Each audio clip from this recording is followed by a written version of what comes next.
Boss Robert noon. Maraming salamat po sa inyong lahat. At binabati ko po lahat po ng mga taga-Pangasinan. Yung pag-review kayo amin. Salamat sa support tayo. Lalo dito nanay ko, nanay tatay ko, at saka mga kapatid ko, at saka SD Enterprises, yung mga tao ko sa Surprise, SD Enterprises, sa Piggery, sa Poultry, yung mga tao namin. at saka belated happy birthday po kay Mayet Sumira, Charlie. The champion once again, congratulations to Ildefonso. From most improved player to champion. And sa star-studded na team na to, inakala mo ba na ikaw ang iranging finals MVP? No. Never. Kasi hindi ko na iniisip yun. I never thought of any awards or anything na any individual awards. I'm just trying to improve kasi I felt na kailangan ako ng football na wala si Mike.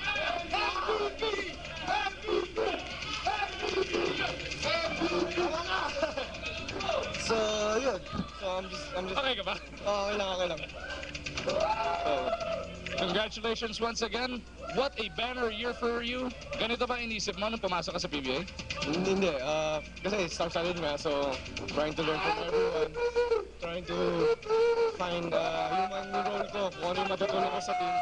Then, yun, it's just happened na nag-improve and everything fell into place. Congratulations once again, Jonas Villanueva. Babati daw muna.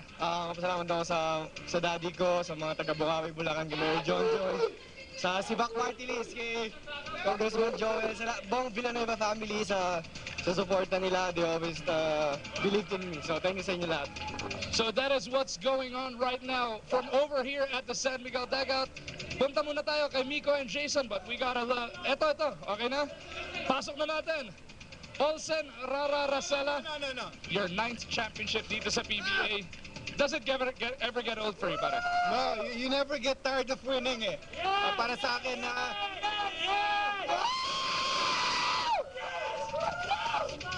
Masarap maligo sa San Miguel Beer eh. Pero wala, gusto ko lang magpasalamat sa lahat ng San Miguel fans. Alam ko, ang tagal ko na sa PBA, so alam ko kung gaano ka-loyal yung mga San Miguel fans. At nandyan lang sila, hindi sila, medyo natatabunan sila sa dami ng fans ng Ginebra, pero salamat sa mga fans ng San Miguel Beer. Mabatiin ko lang yung kapatid ko.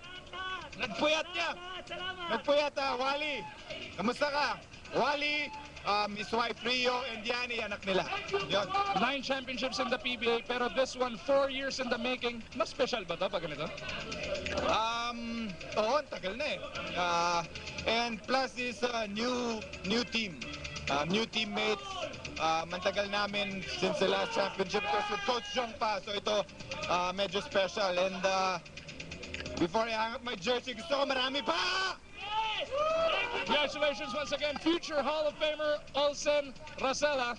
Now from a multi-title player, your very first PBA championship. Is it everything you imagined? Everything, man. This is where it's at right here, San Miguel. Just happy to get my first one. Hope to get many more. You started off this series on fire. Look, and later on, it seemed like they clamped down on you. How tough was this Game 7 win?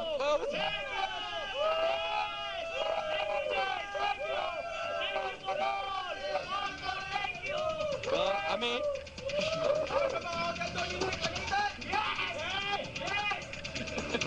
chug it up. well, it was an adjustment, but you know, it was adjustment for the team. So they clamped down on me. We got so many other guys that we can go to. It wasn't a problem. So me personally, I'm a team player to start with, so you know, points doesn't matter to me. Congratulations once again, now a PBA champion, Jay Washington. Ngayon, kasama natin, the Cebuano hotshot. You were, matatawag natin with San Miguel, dun sa tinatawag nating dark years. 4 years in the making, second PBA championship mo. Ano ang mensahe mo sa fans ng San Miguel? Na-appreciate ko namin yung supporta nyo. I mean, mga kaibigan ko, mga taga Cebu, they were really praying for this. Yung family ko, they were waiting for so long. Yung mga fans, na-appreciate namin yung love and support nyo. And ito na po yung naibigay na po namin yung championship and sobrang sarap. Mga kaibigan ko sa Florida, sa Vegas, California, kita tayo dyan, taga Cebu. I love you. Congratulations once again, Don Don. Thank you. So that is what is going on here at the San Miguel dugout. Back to Miko and Jason. And I'm so sure. San Miguel is in seventh heaven, but so is Magu. Naliligo